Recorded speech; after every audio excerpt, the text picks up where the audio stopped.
Build... Wait. How big of a channel do you have to be for... Oh. Buildings burn, people die, but real love is forever.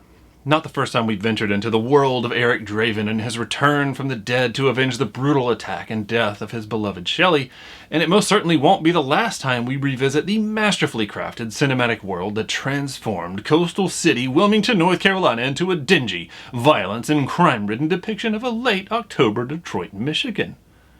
A film that has constantly been lauded for its nearly flawless representation of the world developed by original creator James O'Barr and what would have been a career-making performance by already rapid-fire rising star Brandon Lee.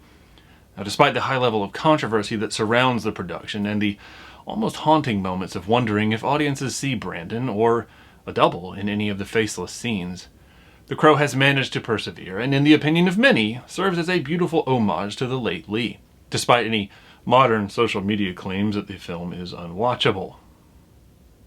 Everyone is entitled to their opinion as always, but we at the channel politely disagree and consider the film to be one of the eternal greats, perhaps only held back by its unflinching grittiness and violence. It is also my personal belief that no one could disagree that Brandon Lee gave an incredible performance, one for the ages. This outstanding performance and incredible work of cinema can both have a proper homage now with Mezco's new release of the 1/12 Collective. Hey everyone, my name is Jonathan, aka JK of JK Collects, and in this episode we are taking a closer look at the, you guessed it, Mezco Toys 1/12 Collective Eric Draven, The Crow.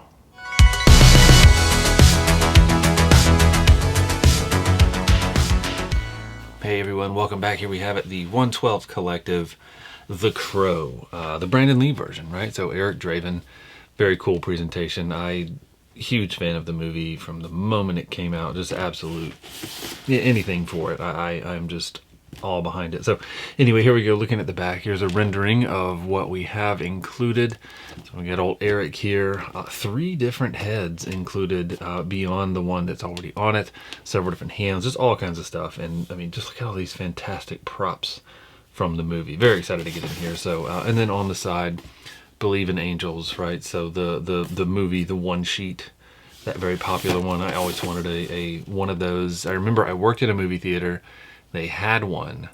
They would not sell it to me for the life of me. They had it hanging up in the upstairs hallway leading into the projection booths, and I had to walk past it every single day. And that theater transformed into something else. Another theater closed, and I don't know what happened to that one sheet, that movie poster.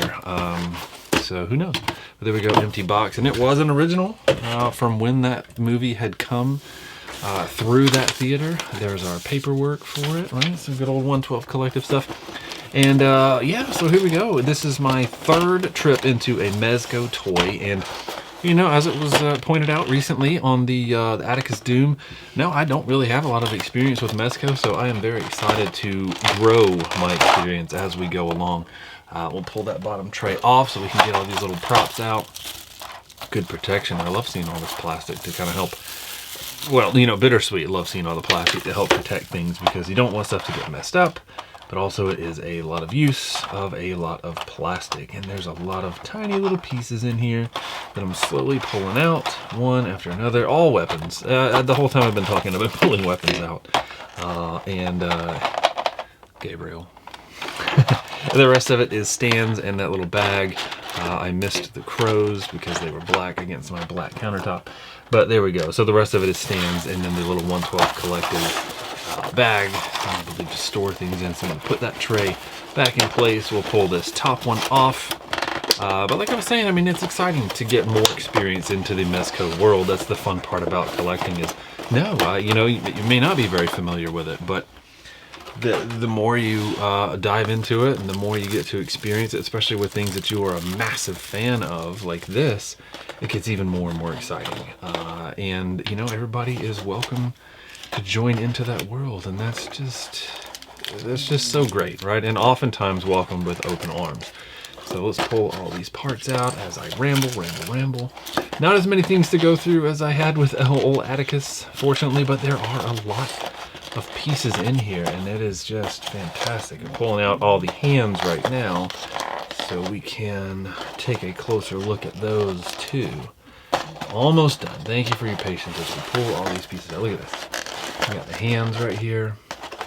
4 different additional pairs of hands on top of what comes on the figure itself. And then here is our Crow labeled stand. Just very cool to see that, right? Okay, so move that empty tray to the side.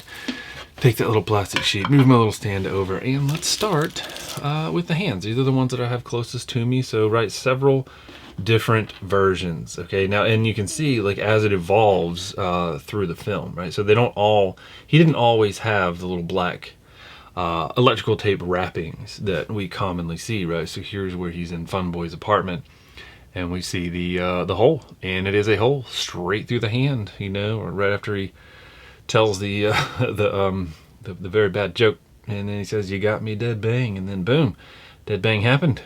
And then we've got him pointing the finger, and then several different ones with the electrical tape wrapping. So like a neutral hand, also fairly neutral hand. We've got a weapon holding hand, like for the sword. Here it is for the handguns. Each side, right? So the moment where he dual wields, as we get closer to the end, that main showdown in Top Dollar's big table room with that big round table. So several different hands. Very cool to see all those options. And then that same quality that I've seen before, like with the Atticus Doom hands. There's a little bit of black right there on that, but I mean it just looks good. And even the texture of the electrical tape, you can kind of see it on there, right? Yeah, so very neat to see just kind of the waves of it, because it's going to do that. If you wrap your hands with electrical tape to keep your costume and everything together, it's going to happen. This was a piece that I was very into when I saw that it was included. The gravestone, right? Here we go. Yeah, from the cemetery, right? The safest place in the world to be. Now all we need is just a little Sarah to put sleeping right at the base of it, right? So, I mean, just dead ringer for what was in the movie. I love the texture of it, right? So it's definitely plastic, but the paint work on it and it being textured the way it is, it doesn't feel like it is plastic. So I think they did a fantastic job with that, and the sculpting with the face being raised on there, the name engraved into it. I mean, it's a headstone. It's a very well done headstone. It actually has some weight to it, right? So you hear, I mean, it's got some pretty good weight to it. I'm very impressed by that. Guitar with a real leather E type strap, so we can hang out on rooftops and play music, you know, right before it's time to really tear the city apart. I actually used to have my alarm and wake up to that solo that he plays on the rooftop before he goes crazy. It would drive my brother crazy because it would play every single morning and it was loud, but it worked. It woke me up. So I do love it, and I love the detail on this guitar, right? The strings individually painted. Yep, the focus individually not working, you know, so very good. Again, great pieces coming with this. All right, so let's take a look at the 2 different versions of a crow that we have here, right? So here we have it just sitting, and this is it cast in that plastic, right? So no additional detail or painting or anything like that done to it. Let's get our focus to work with us here. There we go. Yeah, so you can see it is cast. It's very, very detailed. I love the sculpting of it, but there's not really anything extra done to it. I mean, it's a crow, you know, and it was all black. They didn't really do anything special to it. But I feel like sometimes there's always a little something extra that could be done. Maybe some black dry brushing to draw out some detail. We've got the holes in the back of both of them here, right? So we can see right there, and this is it with its wings spread open, flying around. And same thing in that cast plastic with excellent sculpting detail to it. So fantastic. Okay, moving on. Gotta love this, right? The inspiration for the face paint hanging on Shelley's mirror, right? When he first gets back into the vacated, condemned apartment. So just cool to see. I mean, what an excellent thing to add, right? I always wanted to get a mask like this and have it hanging up in my room. I'm telling you, I had issues when it came to the crow. I was all about it. Anything for it. But we didn't have things like this back then. The closest that we ever got was much later, and that was the McFarlane Toys, or Todd Toys at the time, Movie Maniacs. And look at this, right? So the what do we call it? Weather vane pulled off of the building, turned into a weapon, right? I mean, it looks like a weapon. It looks like the fanciest sword that was ever a sword. But, you know, there we go. Pulled it off, fought top dollar with it, and, you know, the end, of course, came out triumphant. But there we go. And this one definitely has the detail to it, right? So it's cast in this dark gray or black plastic. Hard to tell whether it's dark gray or black because it has a little bit of an extra detail, like a dry brush or something, of a light gray that gives it that metallic outdoor weather piece detail to it, you see? I love seeing that, so very cool on that one. And speaking of swords, of course you have to have this one. He pulled out of the cabinet and attacked everybody with. Interesting that it has this little line right here, and it's on both sides, so I'm very curious where that came from. Clearly it's an imperfection in it. Hopefully they don't all have it. Hopefully if you picked up one of these, you are not experiencing the same thing. But it is painted well in that silver. Otherwise, to get a good metallic look to it, even here on the handle. And the handle, I mean, the wrapping here looks great, you know, so there we go. Not bad. I love the diamond pattern in there and how it's filled in with the paint. Some irregularities. It's much clearer on the camera than it is. They look, what I'll say is they look better on camera than they do in real life. They look a lot more muted. The camera and the lighting is making the white pop a lot more, but you can see that there's a lot of errors in the painting right there on the handle. This side, a lot better. This one is close to perfect. There's some issues over here, but this one has a lot of issues all through, especially right along here. But, you know, all in all, pretty cool. Not upset about it. Let's dive into, since we're in the realm of weapons, here's the old pump action, right? Look at that, and it actually does do the action. So that's neat. I appreciate the paint job on it, the detail on it, right? So we've got the, dare I say, gunmetal gray, and then we have the black handle and the black pump piece. I mean, it just slides loosely back and forth, so you would choose the position. And then the paint comes down just a little bit right there. I feel like that is in error, right? Because the trigger would either be black or gray, because it would be its own piece up in there. So kind of a miss right there, which is a little bit of a surprise to see, you know, especially with the given detail of these. It does have an opening on the end for a potential blast effect, even though this did not come with any blast effects. So if you have one and you find one that is the right size, both of these have an opening for a blast effect. But there we go.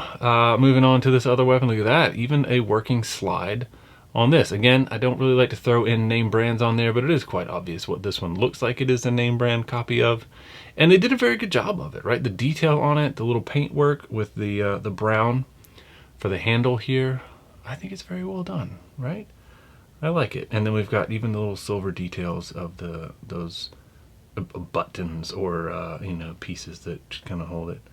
Screws, if you will. So very cool to see that functioning slide, of course, you know, and you make the slide go back and forth on that one. Oh yeah, before I move on from that, I did notice when I was pulling it out a magazine that works and goes into it, but not only that, an extra, right? So sure, in that scene, if you don't remember, he did practically have infinite ammo, but here they gave 2 magazines, and I do appreciate that. They are removable. And here is the revolver, right? So for the dual wield action, the John Woo movie, dual wield action, that was quite popular around that time, a little bit after. Functioning revolve, so the piece does revolve. It does have the opening for the blast effect. And we have a darker gray or black painted handle to match and to kind of help make that regular gray gunmetal pop. So very cool. But yeah, it definitely matches the movie prop. And we have a lighter, because you have to have a lighter with a working flame, and even the little detail of the tiny little black piece right there to light this, right? So I mean, if you're gonna spew lighter fluid in the shape of a crow, make sure you're ready to light it on fire, right? So there we go, casting some pretty solid plastic. It does flex, but just because of the design of it, I think.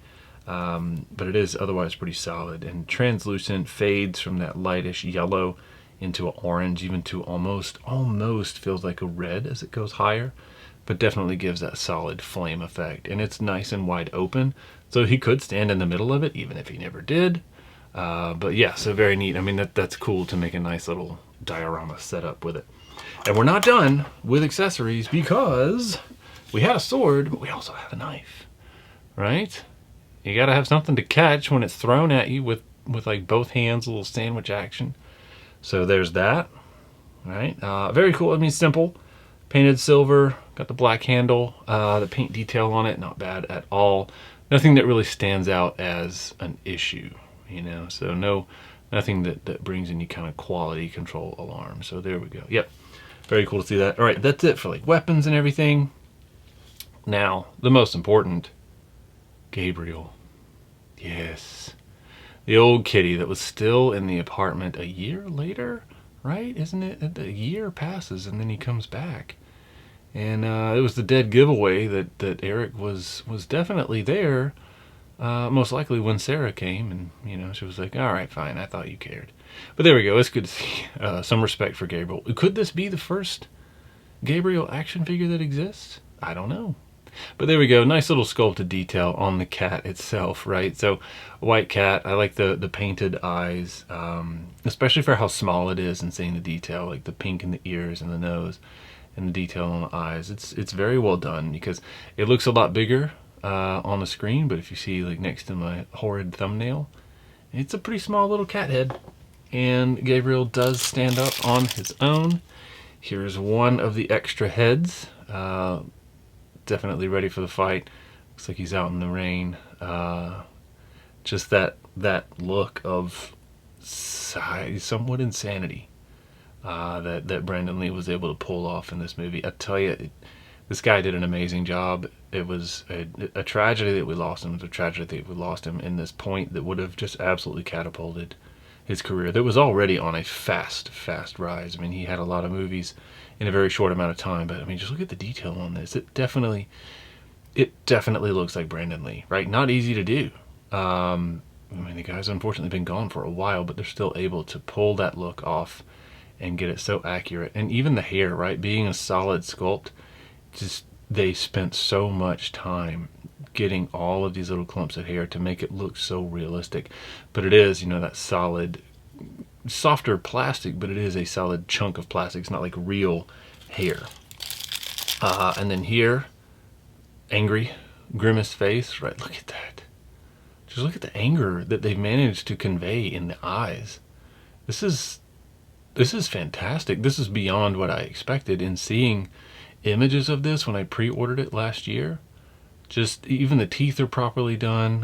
The gums seem like, if they're showing, there's like a slight gray hue to it, which is interesting, but it's also just from the lips casting a little bit of image down. But I love the shadow around the eyes, how it's not just flat black. It does kind of fade. You know, it's not perfect. It's ashy, if you will. Smoky is what I'm looking for. There we go. But yeah, another excellently done one with a different detailed sculpt of the hair, right? This is a lot straighter.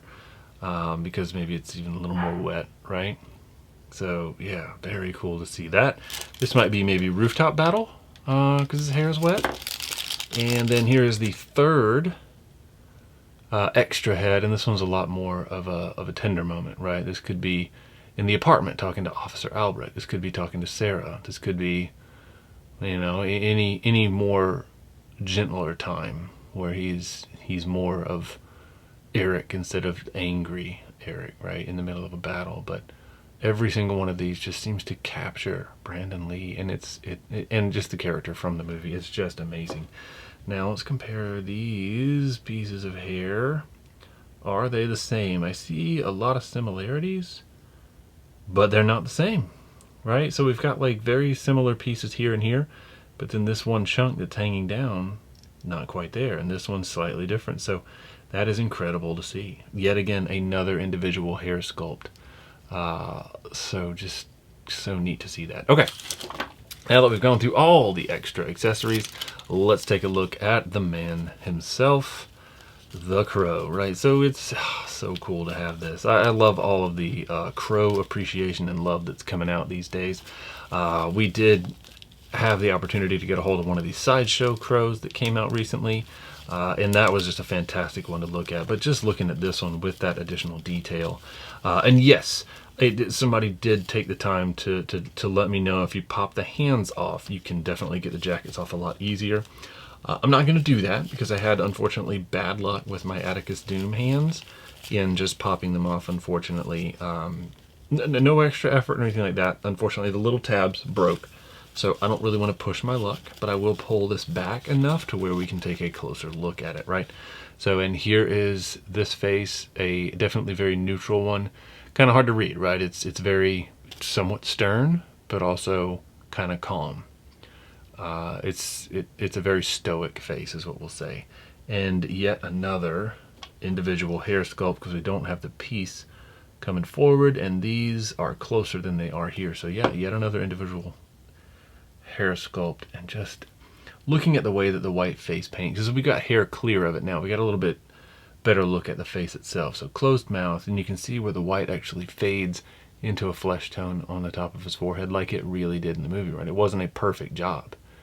He painted it himself just with his hands because he wanted to cover up his face, right? For what he was dealing with. It's just he was dealing with a lot of issues, a lot of struggles. So here we go. Let's check out some flexibility, right? So the neck is separate from the torso, so that does help with some of the movement. But as you can see, we've got this ball joint in there, dumbbell, barbell, whatever you want to call it. But then if we have the head on there, it does have decent side to side, even with the helmet that the hair creates, right? So we've got that. That's pretty good. Up, not bad. Obviously the hair is going to get in the way back there. Down, very good, right? So that is a very good angle down for that one. And then of course, yes, he can go full exorcist. He's the living dead. Of course he can. But then here in the, you can see in the shoulders, we do have a butterfly joint. You see that through the hole torn in the shirt? So we do have a little bit of a butterfly joint. We've got good rotation for the shoulders. You can see it is a regular socket there with the ability to raise up. We have bicep tricep rotation right there. Pull the jacket up a little bit, all the way back up. And we have good elbow bending right there. I've got that. So yeah, we definitely have, I'm going to say double elbow because look at that flexibility. Very happy to see that. And the jacket does not hinder that whatsoever. It has a very pleather feel to it, but that means it's pretty flexible, right? I do not have forearm rotation, but we do have a bit of a rotation thanks to the bicep tricep, not really a elbow rotation. And then we have, of course, wrist rotation, and with that ball, it gives pretty good wiggle, right? Depending on how it's facing. And then this is a closed fist with the electrical tape and another closed fist with the electrical tape on the other side. So same flexibility with both arms, of course. I love this jacket. But okay, to finish with the, so mid-torso, we do have pretty good like full range of motion on that one. So it's not just back and forward, but back is pretty good. Right, so that's the arch that we create, and forward also pretty good. That's the crunch that we get. Yep. And then of course we have waist rotation. I don't want to push that one too much just because it kind of wants to fight me some. It's a fairly stiff, you can kind of hear it start to creak, and I don't want to pull on this part of the costume too much, right? Where he's got more of the tape and then the cords to kind of help create a reinforcement. Very interesting choices with the costuming, right? I don't know if that's how I would have bought anything, but I do love that we've got the holes in the shirt as they would have been. One thing that I can say is missing, and I hope that I've just overlooked it. We don't have Shelly's ring, right? I just noticed that that is absent. If I missed it, I'll put it in some of the pictures, but yeah, I do not see Shelly's ring on a necklace. That is definitely something that's missing right there. The pants definitely look like a dead ringer for the old Hangman's Joke band pants that he was wearing, the leather pants. Pretty good flexibility right there. So almost got a nice little split going on. You see that? Yeah. I apologize for the dark backdrop with the dark figure yet again. I know that makes it a little bit difficult sometimes to see, but we'll do the best. So up here we have rotation at the joint. It almost seems like there's a little, yeah, there's a little bit of upper thigh rotation right here, and then we've got the joint right there. And then we've got double knee, not very much hindered by the leather pants. Look at that, right? So good flexibility. I do not have a calf rotation, but the boot and the foot does allow pretty good movement, right? So forward, not bad. Back, obviously the boot's going to impact that, and it does also protect his ankle from getting broken. Hey, hey, even if it would immediately heal, even if, as long as the crow is alive, he is immortal, he still can't break his ankle. The other leg has that same functionality, even with these wrappings and the tape right there. Those are all just part of the costume. And then back to this jacket, right? So we can see the costume, very well made. I appreciate the buttons on there, the leather pants, and just the detail that comes along with it. But subsequently, that means there's no paint detail aside from the head. We've got a little bit of a black that got on him right here. But you know, I'm gonna say that that's just somehow a scar that made it through, even though he heals from a attack. That's what I'm gonna say. That's how I'm gonna justify that. But the jacket, very cool, right? So this sash, the tie, has a leather wire in it, right? So it is that fake leather, but it does have wire in it. So, you know, if you want to have that blowing in the breeze, that's just one of those extra little details that I am happy to see. And there's a little bit of wire in here as well to kind of help with posing of the bottom of this jacket. Now, to be fair, the jacket is fairly fitting, so it will take a little bit of effort, you know, to easily have it pose like it's blowing in the wind.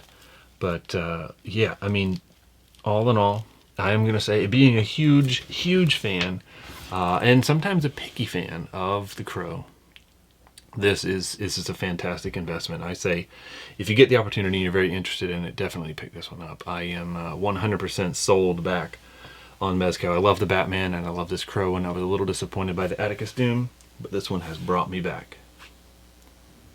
Well, that about brings us to the end of this episode. Thank you for taking the time to join us. And if we ever do a review of something you are trying to find for yourself, please follow and DM us on Instagram at JKCollectsToys so we can help with the search if we don't already have a way to get one. Also, if you enjoyed this episode, let us know and let YouTube know by subscribing and clicking that like button. The more that happens, the more YouTube recommends us, so we can hopefully reach more collectors and help them find the things that they need. And if you'd like to see some more videos, we have a couple links on your screen right now for you to check out. And remember, collecting or not, we are all in this world together. Let's look out for each other. Thanks.